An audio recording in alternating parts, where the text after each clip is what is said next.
Hey guys, അപ്പോൾ ഇന്ന് ഞാൻ നിങ്ങൾക്ക് കൂടി കൊണ്ടുവന്നിരിക്കുന്ന മൂവി വൈൽഡ് തിങ്സ് എന്ന് പറഞ്ഞിട്ട് ഒരു ക്രൈം ഇൻവെസ്റ്റിഗേഷൻ ഹെറോട്ടിക് ത്രില്ലർ മൂവിയാണ് നമ്മളിന്ന് എക്സ്പ്ലെയിൻ ചെയ്യാൻ പോകുന്നത്. ഇതിന് മൊത്തമായിട്ടൊരു 4 ഭാഗങ്ങളുണ്ട്. പക്ഷേ ഈ ഒരു കഥകൾ തമ്മിൽ ഓരോ പാർട്ടിലും ഓരോ കഥകളായിരിക്കും. അതുപോലെ വൈൽഡ് തിങ്സ് ഫസ്റ്റ് പാർട്ട് കണ്ടവർക്കറിയാം അത് എത്രത്തോളം ഇൻട്രസ്റ്റിംഗ് ആയിരുന്നെന്നും അതേപോലെ തന്നെ ട്വിസ്റ്റ് ഉള്ള മൂവിയാണെന്നും. നിങ്ങൾ വിചാരിച്ചാൽ പോലും ഇതിലെ ട്വിസ്റ്റ് എന്താണെന്ന് കണ്ടുപിടിക്കാൻ കഴിയത്തില്ല. അത് ഞാൻ അത്ര ഉറപ്പോടെ തന്നെ പറയാണ്. കാരണം ഈ ഒരു മൂവി ഞാൻ കാണുമ്പോഴത്തേക്കും വൈൽഡ് തിങ്സ് ഫസ്റ്റ് പാർട്ട് ഞാൻ എന്തായാലും കണ്ടാണല്ലോ, എന്തായാലും ടെസ്റ്റുകൾ ഉണ്ടാവും, അത് പെട്ടെന്ന് തന്നെ മനസ്സിലാക്കാം എന്നും പറഞ്ഞിട്ട് തുടക്കം മുതൽ അവസാനം വരെയും ഒരു വിധത്തിൽ നല്ല രീതിയിൽ ചിന്തിച്ച് കൂട്ടി ക്ലൈമാക്സ് ഏകദേശം എല്ലാം കണ്ടുപിടിക്കാൻ ശ്രമിച്ചു. പക്ഷെ അവസാനം കൊണ്ടുവന്നിട്ട് ടെസ്റ്റ് അങ്ങ് തന്നു. അതോടെ എൻ്റെ ആ ഒരു കോൺഫിഡൻസ് അങ്ങ് നഷ്ടപ്പെട്ടു. കാരണം ഇതിലെ ടെസ്റ്റ് എന്തായാലും കണ്ടുപിടിക്കാൻ കഴിയത്തില്ല. അത് ഞാൻ അത്രയും ഉറപ്പോടെ പറയാണ്. അപ്പോൾ ഇനി എന്തായാലും നിങ്ങൾ ബാക്കിയെല്ലാം കണ്ടു തന്നെ മനസ്സിലാക്കുക. അധികം താമസിക്കാതെ നമുക്ക് എന്തായാലും നേരെ സ്റ്റോറിയിലേക്ക് പോവാം. പിന്നെ ഒരു കാര്യം, വൈൽഡ് തിങ്സ് ഫസ്റ്റ് പാർട്ട് കണ്ടില്ല എന്നുണ്ടെങ്കിൽ മുകളിലും അതേപോലെ തന്നെ ഡിസ്ക്രിപ്ഷനിലും കൂടാതെ കമന്റ് ബോക്സിലും ഞാൻ പിൻ ചെയ്ത് വെച്ചേക്കാം. കാണാത്തവരുണ്ടെങ്കിൽ ഒന്ന് കാണാൻ ശ്രമിക്കുക. അപ്പൊ ഈ ഒരു മൂവിയുടെ കഥ തുടങ്ങുന്നത് സൗത്ത് ഫ്ലോറിഡയിലാണ്. അവിടെയാണ് നമ്മുടെ ഈ മൂവിയിലെ ഹീറോയിൻ ആയിട്ടുള്ള ബ്രിട്നി ഹാവേഴ്സ് ഉള്ളത്. അവളാണെങ്കിൽ അവളുടെ സമ്പന്നനായിട്ടുള്ള രണ്ടാനച്ഛനോടൊപ്പമാണ് താമസിക്കുന്നത്. അതുപോലെ ബ്രിട്നി ആണെങ്കിലോ അവിടുത്തെ സ്കൂളിലെ ഒരു സീനിയറും കൂടിയാണ്. ഇപ്പോൾ ബ്രിട്നി ആയാലും മുതലകൾ അധികമായിട്ടുള്ള ഒരു പുഴയുടെ തീരത്ത് വന്ന് കുറെ നേരം അവിടെ ഇരുന്നിട്ട് അത് കഴിഞ്ഞ് നേരെ തന്റെ സ്കൂളിലേക്ക് പോകുന്നു. ആ ഒരു സ്കൂളിൽ തന്നെ ബ്രിട്നിയുടെ ഏറ്റവും അടുത്ത സുഹൃത്ത് അവളായാലും ബ്രിട്നിയെ കണ്ടിട്ട് ഹേയ് എങ്ങനെയുണ്ട്, നീ ഓക്കെ അല്ലേ എന്നെല്ലാം പറഞ്ഞിട്ട് ഇപ്പൊ ഒരു വലിയൊരു ഹാളിലേക്ക് വന്നിരിക്കുകയാണ്. അപ്പോഴേക്കും ആ ഒരു സുഹൃത്ത് പറയുന്നുണ്ട് അമ്മ എപ്പോഴും നിന്റെ കൂടെ തന്നെ ഉണ്ടാവും എന്ന് പറയുമ്പോൾ നമുക്ക് മറ്റൊരു കാര്യം മനസ്സിലായി. ബ്രിട്നിയുടെ അമ്മ മരണപ്പെട്ടു. അവളുടെ അമ്മ മരിച്ചിട്ട് ഇപ്പൊ ഏകദേശം 1 വർഷമായി. അങ്ങനെ ആ ഒരു കാര്യമെല്ലാം സംസാരിക്കുമ്പോൾ ഇവിടെ പാർട്ടി ഹാളിലെ ഒരു ഡിറ്റക്റ്റീവും അതേപോലെ തന്നെ ഒരു ഫോറൻസിക് ഡോക്ടറും ഇവർക്ക് എന്തോ ഒരു ക്ലാസ് എടുക്കാനായിട്ട് വന്നിരിക്കുകയാണ്. അതുമല്ല ആ ഒരു സമയത്താണ് മായ കിങ് എന്ന് പറഞ്ഞ് മറ്റൊരു പെണ്ണ് ബ്രിട്നിയുടെ മുന്നിലൂടെ നടന്നു പോകുന്നു. അപ്പൊ തന്നെ നമുക്ക് മനസ്സിലായി ഇവർ രണ്ടുപേരും തമ്മിൽ നല്ല വഴക്കാണെന്ന്. അപ്പോഴേക്കും ഈ ഒരു ഡിറ്റക്റ്റീവ് സ്റ്റേജിൽ വന്നിട്ട് നിങ്ങള് സ്കൂളിന്റെ അവസാന വാർഷികമായതുകൊണ്ട് തന്നെ നല്ലതുപോലെ ആഘോഷിക്കുന്നുണ്ടെന്ന് ഞങ്ങൾക്കറിയാം, എന്നിരുന്നാലും ഡ്രഗ് ഒന്നും യൂസ് ചെയ്യാതെ നല്ലതുപോലെ തന്നെ എല്ലാവരും ആഘോഷിക്കണം എന്നെല്ലാം പറയുന്നുണ്ട്. അത് കഴിഞ്ഞ് ആ ഒരു ഡോക്ടർ വന്നിട്ട് ഞാൻ എന്റെ കാര്യത്തിലോട്ട് വരാം. കുറച്ച് നാളുകൾക്ക് മുന്നേ ഒരു ബോഡി ഞങ്ങൾക്ക് കിട്ടിയിരുന്നു. അത് നല്ലതുപോലെ അഴുകി. അത് ആരുടെ ശരീരമാണെന്ന് കണ്ടുപിടിക്കാൻ വേണ്ടി ഞങ്ങളൊരു DNA പരിശോധന നടത്തി. അത് ആരുടെ ശരീരമാണെന്ന് കണ്ടുപിടിക്കാൻ വേണ്ടി അയാളുടെ പല്ലുകൾ ഉപയോഗിച്ചിട്ട് ഞങ്ങളൊരു ടെസ്റ്റ് നടത്തിയപ്പോഴത്തേക്കാണ് അത് ആരുടെ ശരീരമാണെന്ന് കണ്ടുപിടിക്കാൻ കഴിഞ്ഞത്. അപ്പൊ ഇതിലൊരു സ്റ്റുഡന്റ് ചോദിക്കും നിങ്ങൾക്ക് പല്ലില്ലാന്നുണ്ടെങ്കിലോ?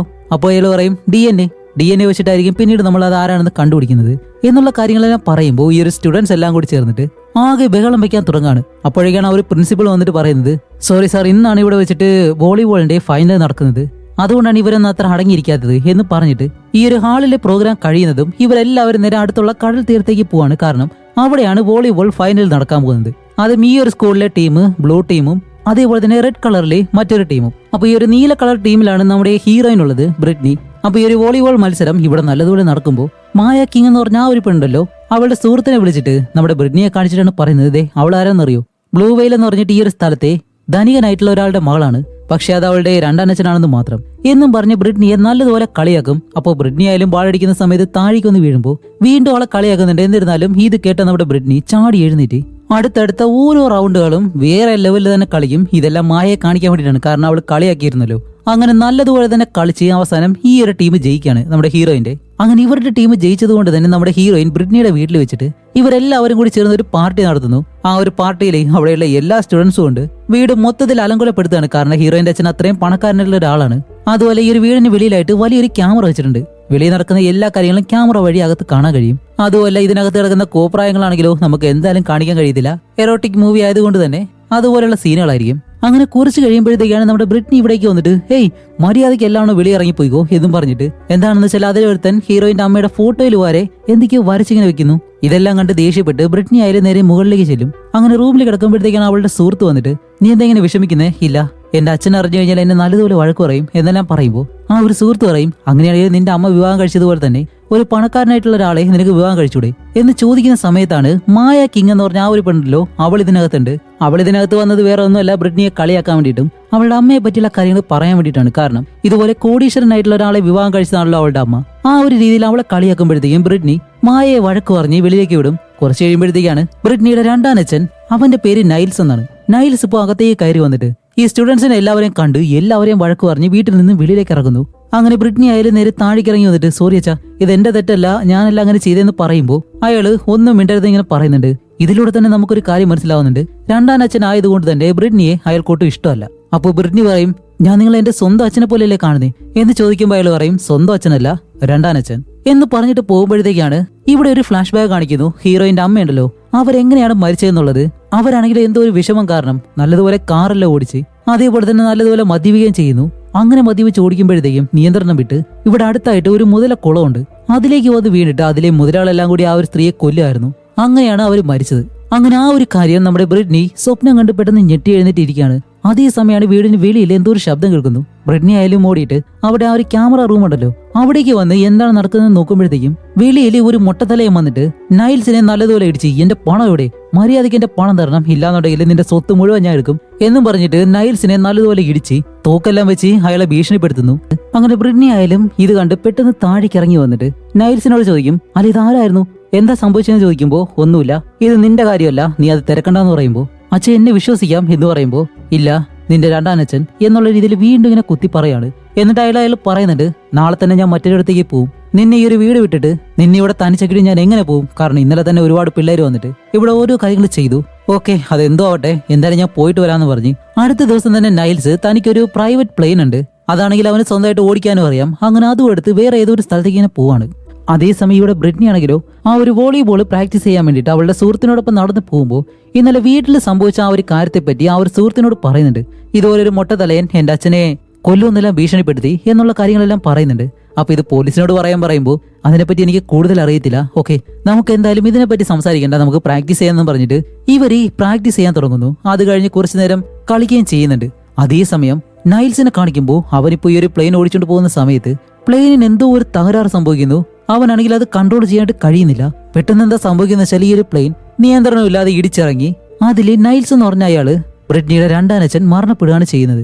ഇവിടെ കാണിക്കുമ്പോഴത്തേക്കും ബ്രിട്നി ആണെങ്കിലോ ഈ ഗെയിം എല്ലാം കഴിഞ്ഞിട്ട് അവൾ കുളിക്കുന്ന സമയത്താണ് കുറെ ദൂരെയായിട്ട് ആ ഒരു മൊട്ടത്തലയൻ, ഇന്നലെ അവരുടെ വീട്ടിലേക്ക് വന്ന ആ മൊട്ടത്തലയൻ അവളിങ്ങനെ നോക്കി നിൽക്കുന്നു. കുറെ നേരം അവളിങ്ങനെ നോക്കുമ്പോഴത്തേക്കും അയാളെ പെട്ടെന്ന് കാണാനില്ല.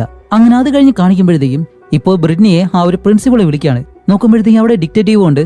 ബ്രിട്നി വന്നിട്ട് എന്ത് പ്രശ്നമെന്ന് ചോദിക്കുമ്പോൾ ഇല്ല നമുക്കൊന്ന് ഇരുന്ന് സംസാരിക്കാം എന്ന് പറയുമ്പോഴത്തേക്കും ബ്രിട്നി പറയും, എന്റെ അമ്മയ്ക്ക് ആക്സിഡന്റ് സംഭവിച്ച് മരിച്ചപ്പോൾ നിങ്ങൾ ഇതേ കാര്യം തന്നെയാണ് പറഞ്ഞത്, എന്താ സംഭവിച്ചെന്ന് ചോദിക്കുമ്പോഴത്തേക്കാണ് ഇതുപോലെ അവളുടെ രണ്ടാം അച്ഛനും മരണപ്പെട്ടെന്നുള്ള കാര്യം അവളോട് പറയുന്നതും അവൾ ആകെ തകർന്നുപോയി. കാരണം അവൾ ഇനി ഒറ്റയ്ക്ക് മാത്രമേ ഉള്ളൂ. അങ്ങനെ അത് കഴിഞ്ഞിട്ട് കാണിക്കുമ്പോഴത്തേക്കും ഇപ്പോൾ തകർന്ന ആ ഒരു പ്ലെയിനിന്റെ ഭാഗങ്ങൾ ഇവർ കണ്ടുപിടിച്ചിട്ട് അതിനെന്തെങ്കിലും തകരാറുണ്ടോ, എന്ത് കാരണം കൊണ്ടാണ് ഇത് തകർന്നത് എന്നുള്ള കാര്യങ്ങളൊക്കെ പരിശോധിക്കാണ്. അവിടേക്കാണ് ടെറൻസ് എന്ന് പറഞ്ഞിട്ട് ഒരുത്തൻ വരുന്നത്. ഇവൻ വേറെ ആരുമല്ല, ഒരു ഇൻഷുറൻസ് ഇൻവെസ്റ്റിഗേറ്റർ ആണ്. എന്താണെന്നല്ലേ, ഈ ഒരു കോടിക്കണക്കിന് സ്വത്തുള്ള ആളുകളൊക്കെ മരണപ്പെട്ടു കഴിഞ്ഞാല് അവർക്ക് എന്തായാലും ഒരു ഇൻഷുറൻസ് തുക കാണുമല്ലോ, അത് അവർക്ക് വേണ്ടപ്പെട്ടവർക്കായിരിക്കും കിട്ടാൻ പോകുന്നത്. പക്ഷെ അയാളുടെ മരണം അതൊരു കൊലപാതകമാണോ അതോ സ്വാഭാവികമായിട്ട് ആക്സിഡന്റ് ആയിട്ട് സംഭവിച്ചതാണോ എന്നറിയണം. എന്നിരുന്നാലേ ഈ ഒരു ഇൻഷുറൻസ് തുക അവർക്ക് കൈമാറത്തുള്ളൂ. അപ്പൊ അതിനെപ്പറ്റിയുള്ള കാര്യങ്ങളൊക്കെ അന്വേഷിക്കാൻ വരുന്നതാണ് ഇവൻ. അപ്പൊ അവൻ വന്നിട്ട് ഈ ഡിറ്റക്റ്റീവിനോട് സംസാരിക്കുമ്പോൾ ഡിറ്റക്റ്റീവിന് ഇയാൾ ഇവിടെ വന്ന് ഇത് അന്വേഷിക്കുന്നത് ഒട്ടും ഇഷ്ടമല്ല. അതുകൊണ്ട് തന്നെ എന്റെ ജോലി തടസ്സപ്പെടുത്തരുത് എന്നെല്ലാം ഇങ്ങനെ പറയുന്നുണ്ട്. വേറെ ഒന്നുമല്ല, വേറൊരു ഇൻവെസ്റ്റിഗേറ്റർ വന്നിട്ട് ഈ ഒരു പോലീസിന്റെ അന്വേഷിക്കാൻ തുടങ്ങുന്നത് കൊണ്ടുള്ള ആ ഒരു അസൂയുണ്ടല്ലോ അത് മാത്രമാണ്. അങ്ങനെ ഇവരെല്ലാവരും ഈ ഒരു പ്ലെയിനിന്റെ ഭാഗങ്ങൾ നോക്കുമ്പോഴത്തേക്കാണ് അതിനകത്ത് ഒരു 3 ചത്ത എലികളെ ഇവർ കണ്ടുപിടിക്കുന്നു.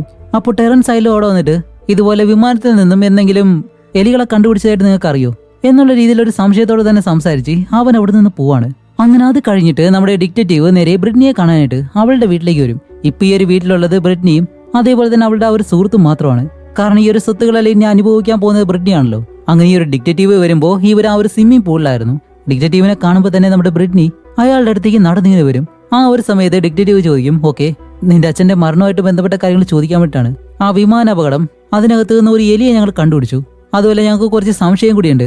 നിങ്ങളുടെ അച്ഛനെ ഏതെങ്കിലും ശത്രുക്കളോ അല്ലെങ്കിൽ നിങ്ങൾ സംശയിക്കുന്ന രീതിയിൽ ബ്രിട്നി അറിയത്തില്ല എന്നുള്ള രീതിയിൽ നിൽക്കുമ്പോൾ അവളുടെ ആ ഒരു സുഹൃത്ത് പറയും, ഹേയ് ബ്രിട്നി, നീ ഇന്നലെ ഒരാളുടെ കാര്യം പറഞ്ഞില്ലേ, അത് പറയുമ്പോഴത്തേക്കാണ് ബ്രിട്നി ഇതുപോലെ അത് ശരിയാണ്, ഒരു മൊട്ടത്തലയും വന്നിട്ട് എന്റെ അച്ഛനെ ഇതുപോലെ കൊല്ലുമെന്നെല്ലാം ഭീഷണിപ്പെടുത്തി എന്ന് പറഞ്ഞിട്ട് ആ ഒരു CCTV ഫൂട്ടേജ് ഉണ്ടല്ലോ അതിങ്ങനെ കാണിച്ചു കൊടുക്കും. അപ്പൊ ആ ഒരു ഡിറ്റക്റ്റീവ് പറയും, ഓക്കെ ഇതെന്തായാലും ഞാൻ എടുക്കാൻ പോവാണ് എന്നും പറഞ്ഞ് ആ ഒരു റെക്കോർഡെല്ലാം അയാൾ എടുത്തോണ്ട് പോകുന്നു.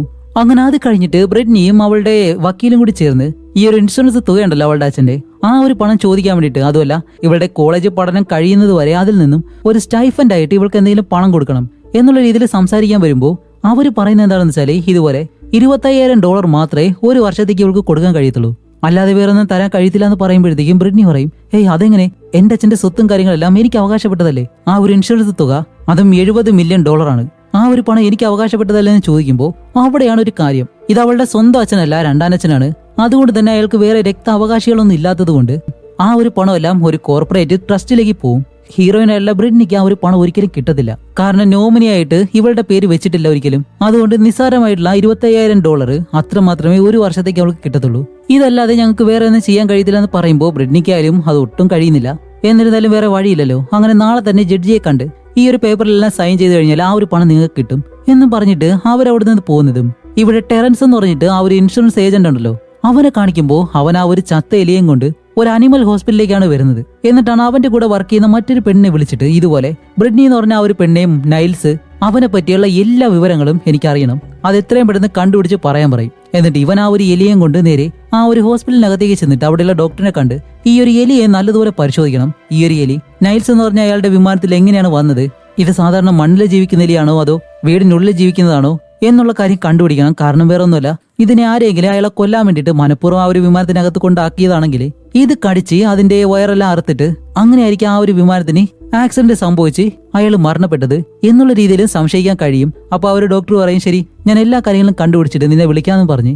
അതേസമയം ഇവിടെ കോളേജിലെ മായ ഉണ്ടല്ലോ, അവളും അവളുടെ സുഹൃത്തും ഇപ്പൊ ഈ ബ്രിഡ്നിയുടെ അച്ഛന്റെ മരണം അതിനെപ്പറ്റി ഒരു ന്യൂസ് ഇങ്ങനെ എഡിറ്റ് ചെയ്യാണ്. അപ്പൊ ആ ഒരു കാര്യത്തിലായാലും മായ പണക്കാരനായിട്ടുള്ള അച്ഛൻ മരിച്ചിട്ട് ഈ ഒരു പെണ്ണ് എന്ത് ചെയ്യും എന്നുള്ള രീതിയിൽ തെറ്റായിട്ടല്ല എഴുതി ചേർക്കുന്നു. ബ്രിഡ്നിയെ കളിയാക്കാൻ വേണ്ടി. കാരണം ഇവൾക്ക് നല്ല ദേഷ്യമാണല്ലോ. അപ്പോഴേക്കാണ് ആ ഒരു സുഹൃത്ത് പറയുന്നത്, ഹേയ് അത് ബ്രിഡ്നിയോട് ചെയ്യുന്നത് ഏറ്റവും മോശമാണ്. കാരണം അവൾക്ക് അവളുടെ അച്ഛന്റെ ഇൻഷുറൻസ് പണം ഒരിക്കലും കിട്ടത്തില്ല. $25,000 അങ്ങനെ മാത്രമേ കിട്ടത്തുള്ളൂ. കാരണം അയാൾക്കൊരു രക്താവകാശിയില്ല എന്നുള്ള കാര്യം പറയുമ്പോൾ ഓ അപ്പൊ അങ്ങനെയാണല്ലേ കാര്യങ്ങള് എന്നുള്ള രീതിയിൽ ഇങ്ങനെ പറയുന്നതും ഇപ്പൊ അടുത്ത ദിവസം ബ്രിഡ്നി ആയാലും കോടതിയിലേക്ക് വരുമ്പോഴത്തേക്കാണ് അവിടെ ഒരുപാട് പേര് ഇങ്ങനെ കൂടി നിൽക്കുന്നു. ഈ പത്രക്കാരും എല്ലാവരും. ബ്രിഡ്നിക്ക് കാര്യം മനസ്സിലാവുന്നില്ല. അപ്പൊ അവളുടെ വക്കീലായാലും പെട്ടെന്ന് അവളെ വിളിച്ചകത്തേക്ക് കൊണ്ടുപോകുമ്പോൾ അവൾ ചോദിക്കുന്നുണ്ട് അല്ല എന്താ കാര്യം ചോദിക്കുമ്പോഴത്തേക്കാണ് അകത്ത് വന്നിട്ട് ഒരു ടെസ്റ്റ് മായ എന്ന് പറഞ്ഞ ആ ഒരു പെണ്ണുണ്ടല്ലോ, അവൾ ആ ഒരു കോടതിയിലിരിക്കുന്നു. ഇപ്പൊ കേസ് എന്താണെന്ന് കാണിക്കുമ്പോഴത്തേക്കാണ് മരിച്ചുപോയ നൈൽസ് എന്ന് പറഞ്ഞ ബ്രിഡ്നിയുടെ രണ്ടാനച്ഛനുണ്ടല്ലോ, അയാൾക്കൊരു രക്താവകാശം ഇല്ലെന്ന് പറഞ്ഞു. ഇപ്പോ അയാളുടെ മകളാണ് മായ എന്നും പറഞ്ഞിട്ടാണ് മായ ഈ ഒരു കോടതിയിലിരിക്കുന്നത്. അപ്പൊ ഈ ഒരു കാര്യം കേൾക്കുമ്പോഴത്തേക്കും നമ്മുടെ ബ്രിഡ്നി ചാടി എഴുന്നേറ്റ് അവളെ അടിക്കാൻ പോകുന്നുണ്ട്. പക്ഷെ എല്ലാവരും കൂടി ചേർന്ന് അവളെ തടഞ്ഞു വെക്കും. ഇപ്പൊ മായ പറയുന്നത് വേറൊന്നുമല്ല, അവിഹിതത്തിലുണ്ടായിരുന്ന ഒരു ഭാര്യയുടെ മകളാണ് ഇതുപോലെ മായ എന്നും നൈൽസ് അവളുടെ അമ്മയ്ക്ക് എഴുതിയ കത്തുകൾ തന്റെ കയ്യിലുണ്ടെന്നും പറഞ്ഞിട്ട് അതിങ്ങനെ കോടതിയെ കാണിക്കും. അപ്പോ ബ്രിഡ്നിയുടെ വക്കീലാണെങ്കിൽ എഴുന്നേറ്റ് ഇത് വെറുതെ പറയാണെന്നല്ല പറയുമ്പോ ആ ഒരു ജഡ്ജി പറയും ഹേയ് അടങ്ങിയിരിക്കെ, ആ ഒരു പെൺകുട്ടി പറയട്ടെ എന്ന് പറഞ്ഞ്. ഇപ്പൊ മായയുടെ വശം കേൾക്കുമ്പോഴത്തേക്കും അവള് കുട്ടിയായിരിക്കുമ്പോ തന്നെ അവളുടെ അച്ഛൻ അവരെ ഉപേക്ഷിച്ച് മറ്റൊരിടത്തേക്ക് പോവായിരുന്നു. പിന്നീട് അവളുടെ അമ്മയും മറ്റൊരിടത്തേക്ക് പോയി. അവൾ ഒറ്റയ്ക്കാണ് താമസിച്ചത്. അവളുടെ അമ്മ മരിച്ചതിന് ശേഷം ഈ ഒരു വീട് പരിശോധിക്കുമ്പോഴത്തേക്കാണ് നൈൽസ് എഴുതിയ ഒരു ലെറ്ററുകളുണ്ടല്ലോ അത് അവൾക്ക് കിട്ടിയത് എന്നുള്ള കാര്യമെല്ലാം പറഞ്ഞ് ഇപ്പൊ നമ്മുടെ ബ്രിഡ്നിക്കും എന്ത് ചെയ്യണമെന്നറിയാതെ ഇരിക്കുമ്പോഴത്തേക്കാണ് ഈ ഒരു ജഡ്ജി പറയുന്നത് ഓക്കെ എന്തായാലും ഈ ഒരു കേസ് നാളത്തേക്ക് മാറ്റി വെച്ചേക്കാണ്. കാരണം നിന്റെ DNA പരിശോധിക്കണം. മരിച്ചുപോയ മൈൽസിന്റെയും നിന്റെയും DNA ഒരേപോലെ ആണെങ്കിൽ എന്തായാലും ആ ഒരു സ്വത്തിന്റെ അവകാശം നിനക്കായിരിക്കും എന്ന് പറയുമ്പോൾ തന്നെ മായയുടെ മുഖത്ത് ചെറിയൊരു പേടി തോന്നുന്നുണ്ട്. എന്നിരുന്നാലും വലിയ കുഴപ്പമില്ല. ഇതിലൂടെ തന്നെ നമുക്ക് മനസ്സിലായി മായ എന്തോ ഒരു ഉടായ്പ ഇതിൽ കാണിക്കുന്നുണ്ട് ആ ഒരു സ്വത്ത് കിട്ടാൻ വേണ്ടി. അങ്ങനെ അത് കഴിഞ്ഞിട്ട് നമ്മുടെ ടെറൻസിനെ കാണിക്കുമ്പോൾ അവൻ ചോദിച്ചല്ലോ ഒരു ലേഡിയോട് നൈൽസിനെ പറ്റിയുള്ള കാര്യങ്ങൾക്ക് അന്വേഷിക്കാൻ വേണ്ടി. ഇപ്പൊ അവൾ കണ്ടുപിടിച്ച കാര്യങ്ങളെല്ലാം ഇവനോട് പറയാണ്. നൈൽസ് 3 തവണ വിവാഹം കഴിച്ചിട്ടുണ്ട്. അതിൽ 2 തവണ വിവാഹ മോചനവും ചെയ്തിട്ടുണ്ട്. 3ാമത്തേതാണ് ബ്രിഡ്നിയുടെ അമ്മ. പക്ഷെ അവരാണെങ്കിൽ 1 വർഷം മുന്നേ ഒരു കാർ അപകടത്തിൽ മരണപ്പെടുകയാണ് ചെയ്തത്. അതൊരു ആത്മഹത്യയാണെന്നാണ് എല്ലാവരും പറയുന്നത്. അതേപോലെ തന്നെ നൈലിന്റെ വീടിന്റെ താഴെയായിട്ട് കോടിക്കണക്കിന് രൂപയുടെ വൈൻ ശേഖരമുണ്ട്. കാരണം അത്രയും രൂപയുടെ വൈൻ അവൻ ശേഖരിച്ചു വെച്ചിട്ടുണ്ട്. അതേപോലെ തന്നെ നൈൽസ് വലിയൊരു ചൂതാട്ട കളിക്കാരനായിരുന്നു. അതുകൊണ്ട് തന്നെ അവൻ ഒരുപാട് പണം അങ്ങനെ കൊണ്ട് കളഞ്ഞിട്ടുണ്ട്. ഒരുപാട് കടങ്ങളും വാങ്ങിക്കൂട്ടിയിട്ടുണ്ട്. അതേപോലെ തന്നെ അവന് സ്വന്തമായിട്ടും ഒരു പ്ലെയിൻ ഓടിക്കാൻ അറിയാം. കൂടാതെ ഈ ഒരു കാര്യം അവൻ ബ്രിഡ്നിക്കും പഠിപ്പിച്ചു കൊടുത്തിട്ടുണ്ട്. അപ്പോൾ നമ്മുടെ ബ്രിഡ്നിക്കും ഇതുപോലെ എയ്റോപ്ലെയിൻ എല്ലാം ഓടിക്കാൻ അറിയാം. കൂടാതെ നമ്മുടെ നൈൽസിന്റെ മെഡിക്കൽ റെക്കോർഡ്സ് ഇതും ടെറൻസിന് ഇങ്ങനെ അയച്ചു കൊടുക്കുകയാണ്. അങ്ങനെ ഇത്രയും കാര്യങ്ങൾ നോക്കിയിട്ട് അവൻ പെട്ടെന്ന് TV ഓൺ ചെയ്യുമ്പോഴത്തേക്കാണ് അതിലൊരു ന്യൂസ്. ഇതുപോലെ മായ കിങ് എന്ന് പറഞ്ഞ ആ ഒരു പെണ്ണ് അവളുടെ സ്വന്തം അച്ഛനാണ് നൈൽസ് എന്ന് പറഞ്ഞ ആ ഒരു പരാതി കൊടുത്തല്ലോ, അതിനെ പറ്റിയുള്ള ആ ഒരു ന്യൂസും ടെറൻസ് ഇപ്പൊ കാണുന്നുണ്ട്. ഇതിപ്പോ പുതിയൊരു കാര്യമായി പോയല്ലോ എന്നും പറഞ്ഞിട്ട് അങ്ങനെ അത് കഴിഞ്ഞ് കാണിക്കുമ്പോഴത്തേക്കും ഇതുപോലെ ആ ഒരു DNA ടെസ്റ്റ് നടത്താൻ വേണ്ടി നൈൽസിന്റെ ശരീരം ഇവർ കൊണ്ടുവന്നിട്ട് പരിശോധിക്കുന്നു. അപ്പൊ അത് പരിശോധിക്കുന്നത് ഡോക്ടർ ജൂലിയൻ എന്ന് പറഞ്ഞിട്ട് ഇവിടെ ആ ഒരു സ്കൂളില് ഒരു ക്ലാസ് എടുക്കാനായിട്ട് വന്നല്ലോ, അവനാണ് പരിശോധിക്കുന്നത്. അപ്പോൾ ടെറൻസ് ആണെങ്കിൽ നേരത്തെ തന്നെ അവന്റെ അടുത്തേക്ക് വന്ന് ഓക്കെ ഈ ഒരു DNA റിസൾട്ട് കിട്ടുമ്പോൾ ആദ്യം തന്നെ എന്നെ അറിയിക്കണം എന്നും പറഞ്ഞ് ടെറൻസിന്റെ കാർഡ് കൊടുത്ത് അവിടെ നിന്ന് പോകുന്നുണ്ട്. അങ്ങനെ അന്ന് രാത്രി നമ്മുടെ ബ്രിഡ്നി അവളുടെ സുഹൃത്തുമായിട്ട് തിരിച്ച് വീട്ടിലേക്ക് വന്ന് അകത്തേക്ക് കയറുമ്പോഴത്തേക്കാണ് അവളുടെ അച്ഛനെ വന്ന് ഭീഷണിപ്പെടുത്തിയ ആ ഒരു മൊട്ടത്തലയുണ്ടല്ലോ, അയാൾ ഇപ്പൊ അകത്ത് കയറി നമ്മുടെ ബ്രിഡ്നിയെ ഭീഷണിപ്പെടുത്തുന്നു. മര്യാദയ്ക്ക് നിന്റെ അച്ഛൻ എന്റെ കയ്യിൽ നിന്ന് ഒരുപാട് പണം വാങ്ങിയിട്ടുണ്ട്, അത് നീയാണ് എനിക്ക് തിരിച്ചു തരേണ്ടത്. ഇല്ലാന്നുണ്ടെങ്കിൽ മോളെ നിന്നെ ഏതൊക്കെ രീതിയിൽ യൂസ് ചെയ്യാൻ കഴിയോ അങ്ങനെയെല്ലാം ഞാൻ ചെയ്യും എന്നെല്ലാം പറഞ്ഞ് അവളെ ഭീഷണിപ്പെടുത്തി അയാൾ അവിടെ നിന്ന് പോന്നു. കാരണം അവൾക്ക് ഇനി 2-3 ദിവസത്തേക്ക് മാത്രമേ സമയം കൊടുത്തിട്ടുള്ളൂ. അങ്ങനെ ഈ ഒരു കാര്യം സംഭവിക്കുന്നതും ബ്രിട്നി നല്ലതുപോലെ പേടിക്കും. അത് കഴിഞ്ഞ അടുത്ത ദിവസം ഇപ്പൊ കോടതിയിലെ DNA ടെസ്റ്റിന്റെ ഫലം വന്നു. അപ്പൊ എല്ലാവരും വെയിറ്റ് ചെയ്തിരിക്കുകയാണ് മായ പറഞ്ഞത് കള്ളമാണോ, കാരണം അവൾ നേരത്തെ തന്നെ ആ ഒരു കള്ള ചിരിച്ചത് കൊണ്ട് നമുക്കറിയത്തില്ല. അങ്ങനെ ജഡ്ജി ആയാലും ഇപ്പോ റിസൾട്ട് വായിക്കുമ്പോഴത്തേക്കാണ് അടുത്തൊരു ടെസ്റ്റ് നമ്മുടെ മായ തന്നെയാണ് നൈൽസിന്റെ യഥാർത്ഥ മകള്. കാരണം DNA റിസൾട്ട് മാച്ചാണ്. അപ്പൊ ആ ഒരു ഡോക്ടർ തന്നെയാണ് ഈ ഒരു റിസൾട്ട് ഇവർക്ക് കൊടുക്കുന്നത്. പക്ഷേ നമ്മുടെ ടെറൻസിനെ ആദ്യം തന്നെ വിളിച്ച് പറയത്തില്ല. അങ്ങനെ ഇതുകൂടി കേൾക്കുന്നതും ബ്രിട്നിക്ക് എന്ത് ചെയ്യണമെന്ന് അറിയത്തില്ല. അവൾ ആകെ വിഷമിച്ച് അത് കഴിഞ്ഞ് വീട്ടിലേക്ക് വന്നിരുന്ന് ന്യൂസ് എല്ലാം ഇങ്ങനെ കണ്ടുകൊണ്ടിരിക്കുകയാണ്. നല്ല വിഷമമുണ്ട് അവൾക്ക്. പക്ഷെ ഇവിടെയാണ് നമ്മുടെ ബ്രിട്നിക്ക് സന്തോഷിക്കാൻ പറ്റുന്ന ഒരു കാര്യം. എന്താണെന്ന് വെച്ചാല് അവളെ ഉപദ്രവിക്കാൻ വന്ന ആ ഒരു മൊട്ടത്തലയനുണ്ടല്ലോ, അയാളുടെ കാര്യമാണെങ്കിൽ ആ ഒരു ഡിറ്റക്റ്റീവ് മനസ്സിലാക്കിയിട്ട് നേരത്തെ തന്നെ ആ ഒരു CCTV ഫുട്ടേജ് എല്ലാം കൊണ്ടുപോയിരുന്നു. അതുകൊണ്ട് തന്നെ ഈ ഒരു മൊട്ടത്തലേനെ പോലീസുകാർ അറസ്റ്റ് ചെയ്തുകൊണ്ട് പോയി. ഇത് കാണുമ്പോഴത്തേക്കും നമ്മുടെ ബ്രിട്നിക്ക് നല്ല സന്തോഷമായി. അതുകൊണ്ട് അവൾ പറയും ഓക്കെ ഇത് എന്തായാലും ആഘോഷിക്കണമെന്നും പറഞ്ഞിട്ട് അവൾ നേരെ ആ ഒരു വൈൻ ശേഖരിച്ചു വെച്ചിരിക്കുന്ന സ്ഥലം ഉണ്ടല്ലോ അവിടേക്ക് ഇങ്ങനെ ഇറങ്ങി വരും. അപ്പോഴേക്കാണ് ഇവിടെ നമ്മുടെ ടെറൻസ് ആ ഒരു മൃഗ ഡോക്ടർ ഉണ്ടല്ലോ അയാളെ ശല്യപ്പെടുത്തി രാത്രി ഉറങ്ങാൻ പോലും സമ്മതിക്കാതെ ഈ ഒരു എലികളുടെ ടെസ്റ്റ് നടത്തിയിട്ട് അത് എന്തായെന്ന് അറിയാൻ വേണ്ടി അയാളുടെ വീട്ടിലേക്ക് വന്നിട്ട് ഇതെങ്ങനെയുള്ള എലികളായിരുന്നു എന്നുള്ള കാര്യങ്ങളൊക്കെ ചോദിച്ച് മനസ്സിലാക്കുമ്പോഴത്തേക്കാണ് ആ ഒരു ഡോക്ടർ ഒരു കാര്യം പറയുന്നത്. അത് കണ്ടുപിടിക്കാനായിട്ട് കുറച്ച് പാടായിരുന്നു. അതുകൊണ്ട് ഞാൻ കുറച്ച് ടെസ്റ്റ് നടത്തി. അതിന്റെ വയറിനുള്ളിൽ നിന്നും 20 വർഷം പഴക്കമുള്ള ഒരു കോർക്ക് കിട്ടിയിട്ടുണ്ട്. എന്താണെന്ന് വെച്ചാൽ ഈ ഒരു വൈൻ കുപ്പിയിലെല്ലാം അടച്ചു വെക്കുന്ന ആ ഒരു മൂടിയുണ്ടല്ലോ ആ ഒരു കാര്യം. അപ്പൊ ഈ ഒരു കാര്യം കേട്ടിട്ട് ടെറൻസിനൊന്നും മനസ്സിലാവുന്നില്ല. അതേസമയം ഇവിടെ ബ്രിട്നിയെ കാണിക്കുമ്പോൾ അവൾ ആ ഒരു വൈൻ കുപ്പിയെല്ലാം ശേഖരിച്ചു വെച്ചിരിക്കുന്ന ആ ഒരു മുറിയിലേക്ക് ഇറങ്ങി വന്നിട്ട് അതിൽ നിന്നും വില കൂടിയ ഒരു വൈൻ ഇങ്ങനെ എടുക്കാണ്. അങ്ങനെ എടുത്തിട്ട് നടന്നു വരുമ്പോഴത്തേക്കാണ് അടുത്ത റൂമിൽ എന്തോ ഒരു ശബ്ദം കേൾക്കുന്നു.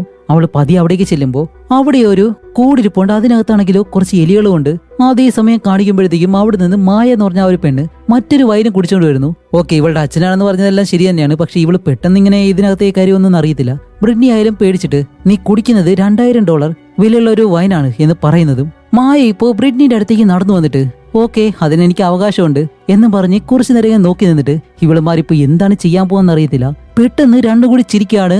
ആഹാ വേറെ ഒന്നുമല്ല, ഇവര് രണ്ടുപേരും കൂടി പ്ലാൻ ചെയ്ത കാര്യമായിരുന്നു ഇത്. അവളുടെ അച്ഛന്റെ ആ ഒരു ഇൻഷുറൻസ് തുക തട്ടിയെടുക്കാൻ വേണ്ടി. അതുമല്ല വേറൊരു കാര്യം എന്താണെന്ന് അറിയോ, ഇത് രണ്ട് ലെസ്ബിയൻസ് കൂടിയാണ്. ഓക്കെ ഇപ്പൊ ഇവര് രണ്ടുപേരും കൂടി പ്ലാൻ ചെയ്ത് കഴിഞ്ഞാല് ആ ഒരു DNA ടെസ്റ്റ് അതെങ്ങനെ ശരിയാവും എന്നല്ലേ നിങ്ങളിപ്പോ ചിന്തിക്കുന്നേ. അതിനൊരു കാര്യമുണ്ട്. ദേ കിടക്കുന്നു അടുത്ത ടെസ്റ്റ്. അതിന് ഇവരെ സഹായിച്ചത് ജൂലിയൻ എന്ന് പറഞ്ഞിട്ട് ആ ഒരു ഡോക്ടറാണ്. അവന് ഇപ്പൊ അകത്തേക്ക് കാര്യം വരുന്നുണ്ട്. വേറൊന്നുമല്ല, ഇവര് 3 പേരും കൂടി പ്ലാൻ ചെയ്ത കാര്യമാണിത്. അതുകൊണ്ടാണ് ആ ഒരു DNA ടെസ്റ്റ് പോസിറ്റീവായിട്ട് കിട്ടിയത്. അപ്പൊ ഇവര് 3 പേരും കൂടി ചേർന്ന് ഒരുമിച്ച് അയാളുടെ സ്വത്തെല്ലാം അടിച്ചു മാറ്റണം എന്നുള്ള രീതിയിൽ പ്ലാൻ ചെയ്ത കാര്യങ്ങളാണ് ഇതെല്ലാം. അങ്ങനെ ഇവര് 3 പേരും വന്ന് സംസാരിച്ച് ഇനി എല്ലാവരും സംശയിക്കാത്ത രീതിയിലാവുമ്പോഴത്തേക്ക് നമുക്ക് ഈ ഒരു സ്ഥലം വിട്ട് പോവാം. അതുകൊണ്ട് ഇതാണ് നമ്മുടെ അവസാനത്തെ കൂടിക്കാഴ്ച എന്നും പറഞ്ഞിട്ട് 3 എണ്ണം കൂടി വേറെ ലെവലിൽ റൊമാൻറ്റിക് ആയിട്ടിരിക്കുന്നു. അങ്ങനെ അത് കഴിഞ്ഞ് കാണിക്കുമ്പോൾ നമ്മുടെ ബ്രിട്നി ഇപ്പോ അവളുടെ അമ്മ മരിച്ചല്ലോ ആ ഒരു സ്ഥലത്തേക്ക് വന്നിട്ട് ആ ഒരു കുളത്തിലേക്ക് നോക്കി ഒരുപാട് നേരം ഇങ്ങനെ വിഷമിച്ച് നിൽക്കുന്നുണ്ട്. ആ ഒരു സമയത്താണ് അവിടേക്ക് ടെറൻസ് വരുന്നത്. എന്നിട്ട് ഇതുപോലെ നിന്റെ അച്ഛന്റെ മരണത്തെ പറ്റി സംസാരിക്കാനാണ് വന്നത്. അയാളുടെ പ്ലെയിനിൽ നിന്നും ഇതുപോലെ എലികളെ കണ്ടുപിടിച്ചിരുന്നു എന്നുള്ള കാര്യം പറയുമ്പോൾ അവൾ പറയും ഡിറ്റക്റ്റീവ് എന്നോട് പറഞ്ഞു. എന്നിരുന്നാലും ആ ഒരു ഇൻഷുറൻസ് ക്ലെയിം അതിനെപ്പറ്റി എന്നോട് സംസാരിക്കണ്ട, അതിനുള്ള ആള് ഞാനല്ല എന്ന് പറഞ്ഞിട്ട് അവൾ അവിടെ നിന്ന് പോകുമ്പോഴത്തേക്കും ഇവൻ പുറകെ വന്ന് അവളോട് സംസാരിക്കാൻ ശ്രമിക്കുന്നുണ്ട്. നൈൽസിന്റെ മരണം ഇതുപോലെ അപകടമല്ല എന്നുള്ള രീതിയിൽ. പക്ഷേ ഇവര് പ്ലാൻ ചെയ്ത് കൊന്നതാണെന്ന് അറിയത്തില്ലല്ലോ. അതുകൊണ്ട് തന്നെ ബ്രിട്നി അധികം ഒന്നും സംസാരിക്കാതെ അവിടെ നിന്ന് പോവാണ്. അത് കഴിഞ്ഞ് നേരെ സ്കൂളിലേക്ക് വന്നിട്ട് ഇപ്പൊ നേരെ നമ്മുടെ മായയുള്ള ഒരു ലൈബ്രറി ഉണ്ട്. അതിനകത്തേക്ക് കയറി ചെല്ലും. എന്നിട്ടാണ് മായ വിളിച്ചിട്ട് ഹേയ് മായ. അപ്പൊ മായ അടുത്തേക്ക് വന്ന് ഹേയ് നമ്മൾ ഇവിടെ വെച്ച് കാണരുതെന്ന് നേരത്തെ പറഞ്ഞതല്ലേ, ആരെങ്കിലും കണ്ടു കഴിഞ്ഞാല് ബാ എന്താ കാര്യം എന്ന് ചോദിച്ചിട്ട് അടുത്തൊരു സ്ഥലത്തേക്ക് ചെന്ന് നിൽക്കുമ്പോഴത്തേക്കാണ് ബ്രിട്നി പറയുന്നത് ഇതുപോലെ ആ ഒരു ഇൻഷുറൻസ് പയ്യനുണ്ടല്ലോ അവനിപ്പോ ആ ഒരു എലികളെ പറ്റിയും അതേപോലെ തന്നെ വൈൻ ശേഖരം ഇതിനെ പറ്റിയെല്ലാം സംസാരിക്കുന്നുണ്ട്. അവനിപ്പോ എന്തൊക്കെ സംശയം ഉണ്ടെന്ന് പറയുമ്പോഴത്തേക്കും മായ പറയും ഹേയ് അവനൊരു ഇൻഷുറൻസ് ഡിറ്റക്റ്റീവ് അല്ലേ, അവൻ ഇതൊക്കെ അന്വേഷിക്കും, അതൊന്നും ഒരു കാര്യമാക്കണ്ട, അവൻ എന്തായാലും ഒന്നും കണ്ടുപിടിക്കാൻ പോകുന്നില്ല. അപ്പൊ ബ്രിട്നി പറയും ശരി ആ ഒരു മൊട്ടത്തലയും വെളിയിൽ ഇറങ്ങി കഴിഞ്ഞാല് അവൻ എന്നെ കൊല്ലത്തില്ലേ എന്നെല്ലാം പറയുമ്പോ മായ പറയും ഓക്കെ എന്തായാലും നീ ഒന്ന് സമാധാനപ്പെട്, എനിക്കിപ്പോ നിന്നെ കണ്ടിട്ട് നിന്നോടൊപ്പം കുറച്ച് റൊമാൻറ്റിക് ആയിട്ടിരിക്കാനായിട്ട് തോന്നുന്നു എന്നും പറഞ്ഞിട്ട് ആ ഒരു ലൈബ്രറിക്ക് അകത്ത് വെച്ച് തന്നെ അവളെ കിസ് ചെയ്യാണ്.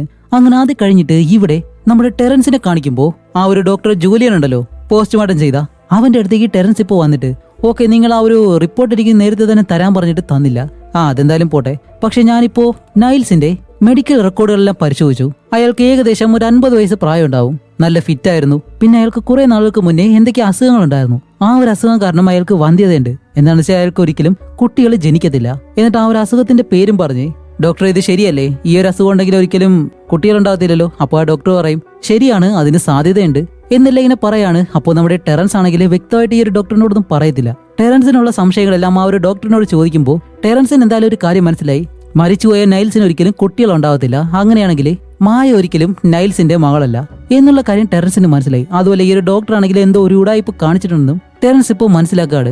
അങ്ങനെ ടെറൻസ് ഇത്രയും കാര്യങ്ങൾ പറഞ്ഞിട്ട് അവിടെ നിന്ന് പോകുന്നതും ഇപ്പോൾ ജൂലിയൻ എന്ന് പറഞ്ഞിട്ട് ആ ഒരു ഡോക്ടർ നേരെ പോകുന്നത് നമ്മുടെ മായയെ കാണാൻ വേണ്ടി. രാത്രി തന്നെ അവൾ താമസിക്കുന്ന ആ ഒരു സ്ഥലത്തേക്ക് ചെന്ന് മായ എന്താണ് കാര്യം ചോദിക്കുമ്പോൾ അവളെ വിളിച്ച ആ ഒരു റൂമിനകത്തേക്ക് കൊണ്ടുവന്നിട്ട് ഇതുപോലെ ആ ഒരു ഇൻഷുറൻസ് ഡിറ്റക്റ്റീവ് ഉണ്ടല്ലോ, അവനിപ്പോ നമ്മുടെ പുറകെയുണ്ട്, അയാൾക്ക് എന്തൊക്കെയോ സംശയമുണ്ട് എന്നെല്ലാം പറയുമ്പോൾ മായ പറയും, ഏയ് അതൊക്കെ വെറുതെ വിട്, അതൊന്നും വലിയ കാര്യമൊക്കണ്ട, നീ ഇപ്പോ എന്നെ ശ്രദ്ധിച്ചാൽ മതി എന്നും പറഞ്ഞ് അവളെല്ലാം കൂടി വലിച്ചൂരി കളഞ്ഞിട്ട് നേരെ ആ ഒരു ഡോക്ടറിനോടൊപ്പം റൊമാൻറ്റിക് ആയിട്ടിരിക്കുന്നു. അല്ല, ഇവൾക്ക് ഇത് മാത്രമല്ല ചിന്ത, കുരുത്തം കെട്ട പെണ്ണ്. ആ ഒരു സമയത്താണ് വെളിയിൽ കാണിക്കുമ്പോൾ നമ്മുടെ ടെറൻസ് ഇവിടെ നിന്ന് ഒളിച്ച് ഇതെല്ലാം കാണുന്നുണ്ടായിരുന്നു. അപ്പോൾ ഈ ഒരു ഡോക്ടറും മായയും തമ്മിൽ എന്തോ ഒരു ബന്ധമുണ്ട് എന്നുള്ള കാര്യം ടെറൻസ് മനസ്സിലാക്കും. പെട്ടെന്നാണ് ടെറൻസിന്റെ പുറകില് ഒരു തോകം കൊണ്ടൊരാൾ വന്ന് നിൽക്കുന്നു. അപ്പോൾ ടെറൻസ്, ഹേയ് ഓക്കെയാണ്, ഒരു കുഴപ്പമില്ല, നിങ്ങൾ എന്നെ ഒന്നും ചെയ്യില്ലാന്നുണ്ടെങ്കിൽ എന്റെ കാർഡ് ഞാൻ തരാം, നിങ്ങൾക്ക് ആവശ്യമുള്ള പണം ഞാൻ തരാന്ന് പറഞ്ഞിട്ട് ആ ഒരു കാർഡ് എടുത്ത് കാണിച്ചിട്ട് തിരിയുമ്പോഴത്തേക്കും അവിടെ അടുത്തുള്ള ഒരാളായിരുന്നു അത്. അപ്പൊ അയാൾ ചോദിക്കും, നീ എന്തിനാ ഇവിടെ വന്നതെന്ന് ചോദിക്കുമ്പോൾ നമ്മുടെ ടെറൻസ് പറയും, ഇതുപോലെ നൈറ്റ്സ് എന്ന് പറഞ്ഞ അയാളുടെ മരണം നിങ്ങൾ കേട്ടില്ലായിരുന്നു, അയാളുടെ മകളാണെന്ന് പറഞ്ഞിട്ടാണ് മായ ഇപ്പോ അവകാശം ഉന്നയിച്ചിരിക്കുന്നത്. അതുമല്ല അവൾക്കിപ്പോ ആ ഒരു ഡോക്ടറുമായിട്ട് എന്തോ ബന്ധമുണ്ട് എന്നുള്ള കാര്യം പറയുമ്പോൾ അവിടെ വന്ന ആ ഒരാളായാലും പറയും, അതെനിക്കും സംശയം ഉണ്ടായിരുന്നു, അതെങ്ങനെ നിങ്ങൾക്ക് സംശയം ഉണ്ടാവും? അപ്പോഴാണ് അയാൾ പറയുന്നത്, അതെ, കാരണം അവളുടെ അച്ഛനും മരിച്ചിട്ട് ഏകദേശം 1 വർഷം ആയതേ ഉള്ളൂ, അങ്ങനെയാണെങ്കിൽ അവൾക്ക് എങ്ങനെ വേറൊരു അച്ഛനുണ്ടാവും? ആ ഒരു സംശയം എനിക്കും ഉണ്ടായിരുന്നു, പിന്നെ ഞാൻ ആരോടും പറയാൻ പോയില്ല. അപ്പോൾ ടെറൻസ് ചോദിക്കും, ശരി, അവളുടെ അച്ഛന്റെ ശരീരം എവിടെ കുഴിച്ചിട്ടേക്കെന്ന് ചോദിക്കുമ്പോൾ ഇതുപോലെ അടുത്ത് ഒരു വലിയ മലയുണ്ട്, അതിന് മുകളിൽ ഒരു സെമിത്തേരി ഉണ്ട്, അവിടെയാണ് കുഴിച്ചിട്ടേക്കുന്നതെന്ന് പറയുന്നതും ടെറൻസ് ആണെങ്കിലും നേരെ തന്നെ ആ ഒരു സെമിത്തേരിയിലേക്ക് പോയിട്ട് മായയുടെ അച്ഛന്റെ ആ ഒരു കല്ലറയുണ്ടല്ലോ അതിങ്ങനെ കണ്ടുപിടിക്കും. എന്നിട്ട് അവിടെ എല്ലാം ഇങ്ങനെ നോക്കാണ്.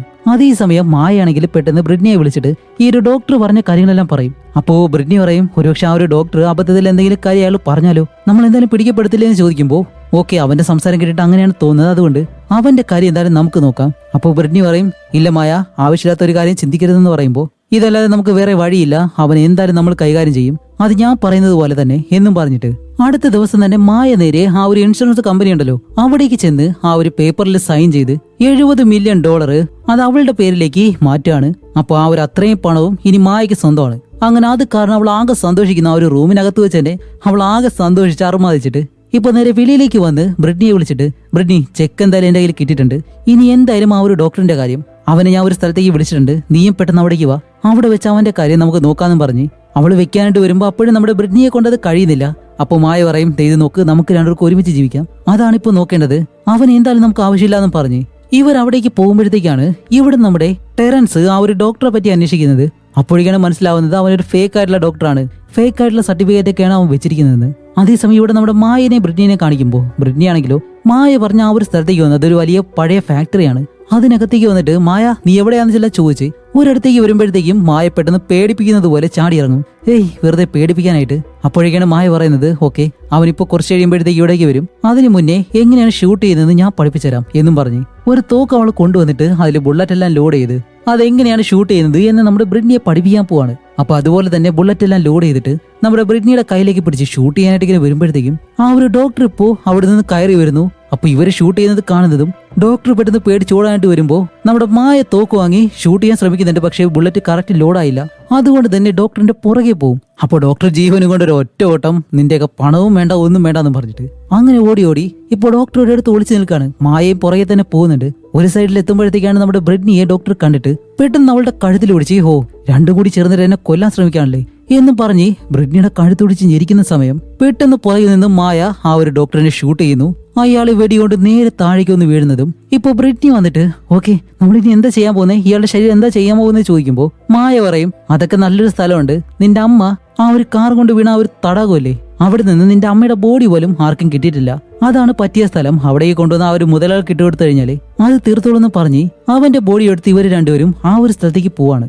അതേസമയം ടെറൻസ് ആണെങ്കിലോ ആ ഒരു ഡോക്ടറെ കാണാൻ വേണ്ടിയിട്ട് ഹോസ്പിറ്റലിലേക്ക് ചെല്ലുമ്പോഴത്തേക്കാണ് ജൂലിയൻ എന്ന് പറഞ്ഞ ആ ഒരു ഡോക്ടറിന് പകരം അവിടെ ഇരിക്കുന്നത് വേറൊരു ഡോക്ടർ.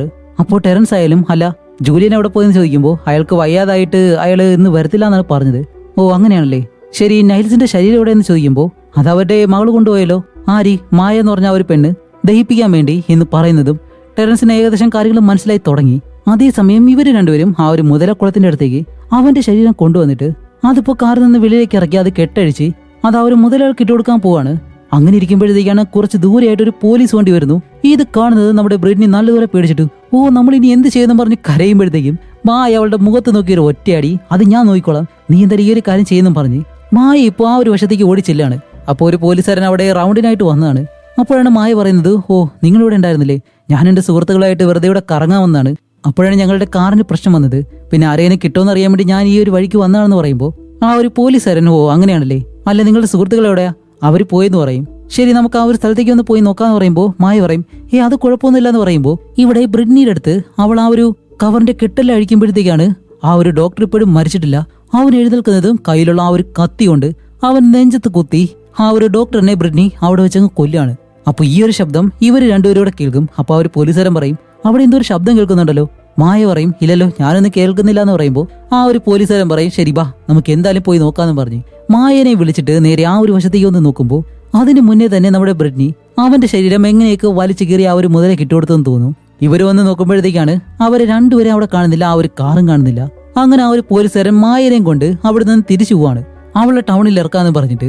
അപ്പോഴേക്കാണ് ഇവിടെ ബ്രിഡ്നി എങ്ങനെയോ അവന്റെ ശരീരം കൊണ്ട് കളഞ്ഞ് കാറിലെ ആകെ പേടിച്ചിങ്ങനെ ഇരിക്കുന്നു.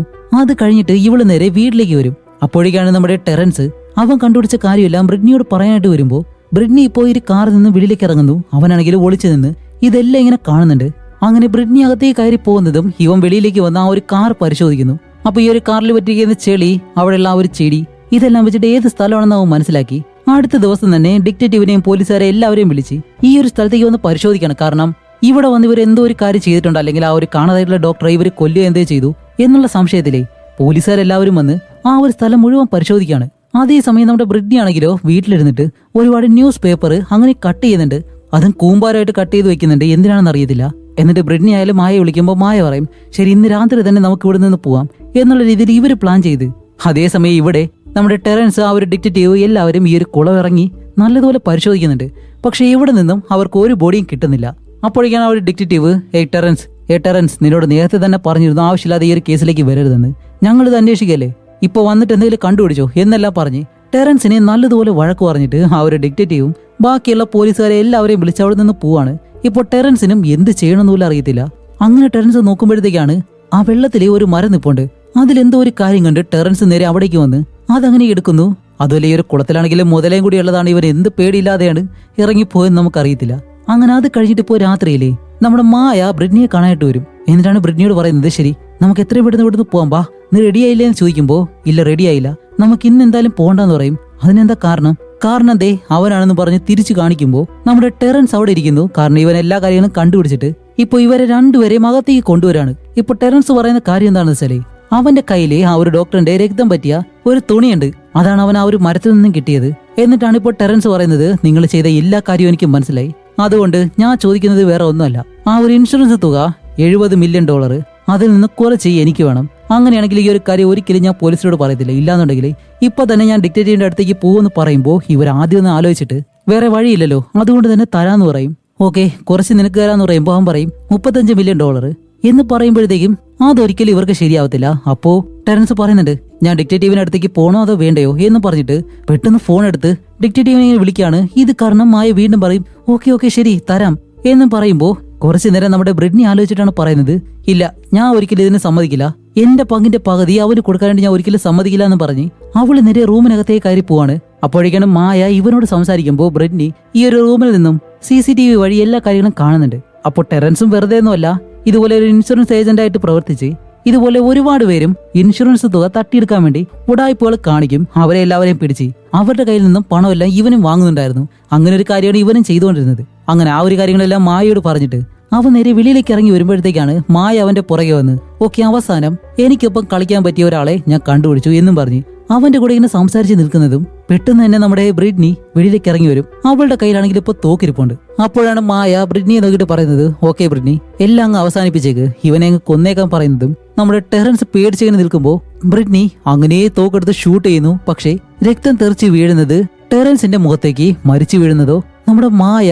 ഇവിടെ ഈ ഒരു ടെസ്റ്റ് നമ്മൾ ഒരിക്കലും പ്രതീക്ഷിച്ചില്ല. എന്നിട്ട് ബ്രിഡ്നി അവനോട് ചോദിക്കും, നിനക്ക് എന്റെ പകുതി പണം വേണോ എന്ന് ചോദിക്കുമ്പോൾ ഇല്ലില്ല വേണ്ട എന്ന് പറയുന്നതും ഓക്കെ ശരി ബാ എന്റെ കൂടെ വാന്ന് പറഞ്ഞ് അവളുടെ ശരീരം എടുത്ത് ഇവന്റെ കാറിന്റെ പുറകിലിട്ടിട്ട് ഇപ്പൊ ഇവളുടെ ശരീരം എവിടെ കൊണ്ടിടുമെന്ന് ചോദിക്കുമ്പോഴത്തേക്കും ടെറൻസ് പറയും, ഓക്കെ ആ ഒരു മുതലാളുള്ള കുടത്തിൽ തന്നെ കൊണ്ടിടാം, കാരണം ഇനി എന്തായാലും പോലീസ് അവിടെ അന്വേഷിക്കാനായിട്ട് വരത്തില്ല എന്നും പറഞ്ഞിട്ട് അവളുടെ ശരീരം കാറിൽ വെച്ച് ഇവർ രണ്ടുപേരും പോവാണ്.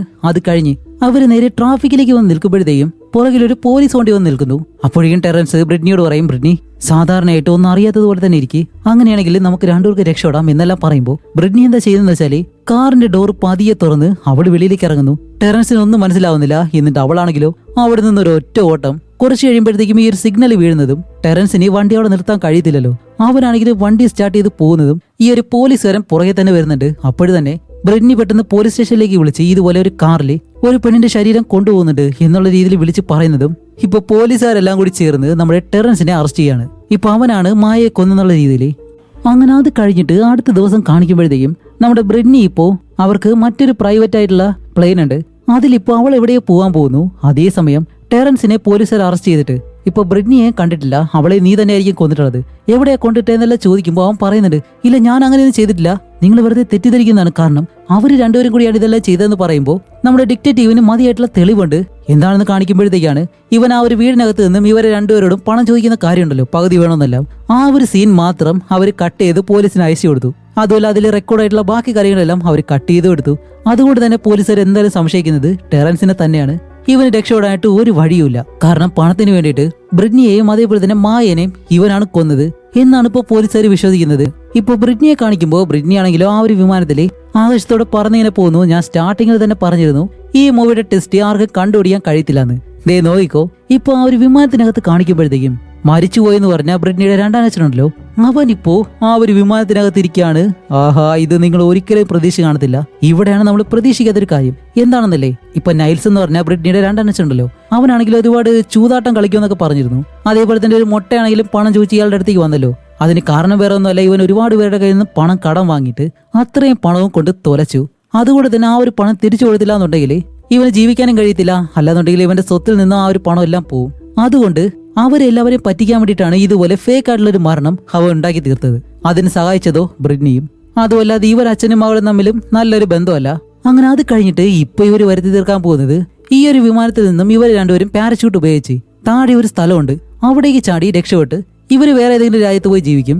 അതിനുവേണ്ടി രണ്ടുപേരും പാരച്യൂട്ട് എടുത്തിടുമ്പോഴത്തേക്കും നൈൽസ് ഉപയോഗിക്കുന്ന ആ ഒരു പാരച്യൂട്ടിൽ എന്തോ വർക്ക് ആവുന്നില്ല. അപ്പോൾ പറയും, അച്ഛാ ഇതാ എന്റെ പാരച്യൂട്ട് എടുത്തോ, അത് ഞാൻ യൂസ് ചെയ്യാന്ന് പറഞ്ഞിട്ട് അവള് കൊണ്ടുവന്ന ബാഗ് അവന്റെ കയ്യിൽ കൊടുത്തിട്ട് ഇപ്പൊ അവൾ ആ ഒരു ബാഗ് എടുത്ത് രണ്ടുപേരും ചാടായിട്ട് നിൽക്കാണ്. അപ്പോഴേക്കും അവളുടെ അച്ഛൻ, ഓക്കെ മോളെ ഞാൻ തന്നെ ചാടാൻ പോകുന്നെന്ന് പറയുമ്പോ എന്റെ സ്വന്തം അച്ഛനല്ല രണ്ടാം അച്ഛൻ എന്നവളിങ്ങനെ പറയുമ്പോഴത്തേക്കും അവനൊന്നും മനസ്സിലാവുന്നില്ല. അപ്പോഴാണ് അവൾ പറയുന്നത്, എല്ലാം മനസ്സിലാക്കി തരാം, കാരണം നിങ്ങളുടെ ബാഗിൽ ഞാൻ വെച്ചിട്ടുള്ളത് പാരച്യൂട്ടല്ല, വെറും ന്യൂസ് പേപ്പറുകൾ മാത്രമാണ്.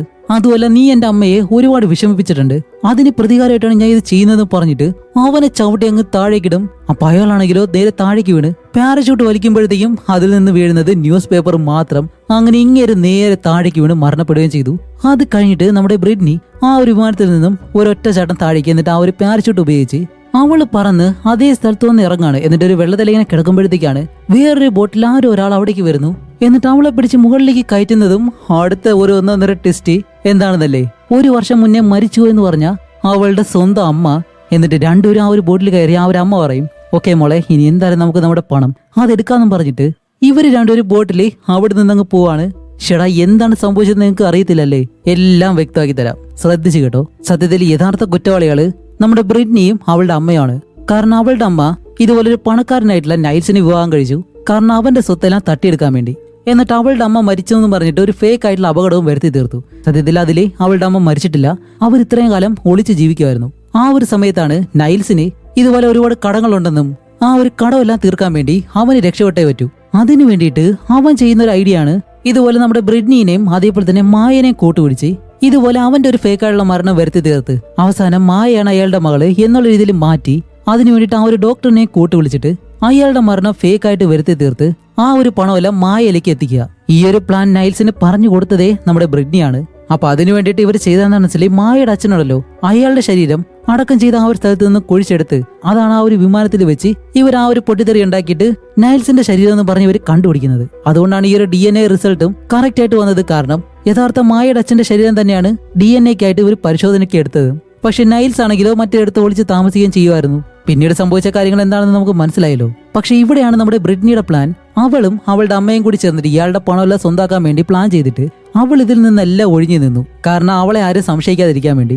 അതുകൊണ്ടാണ് മായേനെയും ആ ഒരു ഡോക്ടറിന്റെ എല്ലാം ഇതിലേക്ക് ചേർത്ത് മായയുടെ പേരിൽ ആ ഒരു പണമെല്ലാം ആക്കിയിട്ട് ഇപ്പൊ കേസ് അന്വേഷിച്ച് വരുവാണെങ്കിലും മായനെ മാത്രമേ ഇവർ സംശയിക്കത്തുള്ളൂ. ബ്രിട്നിയെ ഇവർ ഒരു കാരണവശാലും സംശയിക്കത്തുമില്ല. ആ ഒരു രീതിയിൽ മാറ്റി തീർത്ത അവസാനം അവളുടെ രണ്ടാനച്ഛനെയും കൊന്ന് ഇവളും അവളുടെ അമ്മയും കൂടി പ്ലാൻ ചെയ്ത രീതിയിൽ അയാളുടെ സ്വത്ത് മുഴുവൻ ഇനി ഇവർക്ക് രണ്ടുപേർക്കും എടുക്കാം. അങ്ങനെ ഇവര് രണ്ടുപേരും ഇപ്പോ സേഫ് ആയിട്ടുള്ള മറ്റൊരു ഐലൻഡിൽ ആ ഒരു പണവും വെച്ചിട്ട് സ്വസ്ഥമായിട്ട് ജീവിക്കുകയും ചെയ്യുന്നു. ഇനി ഇവര് ഇതുപോലെ മറ്റുള്ളവരെ പറ്റിക്കോ ഇല്ലയെന്ന് നമുക്കറിയത്തില്ല. പക്ഷെ ഇതായിരുന്നു മാസ്റ്റർ പ്ലാൻ. അതോടെ ഈ ഒരു മൂവിയും ഇവിടെ വെച്ച് അവസാനിക്കുകയാണ്. അപ്പൊ അടുത്തൊരു നല്ല മൂവിയായിട്ട് ഉടനെ തന്നെ വരാം. അതുവരെയും ബൈ.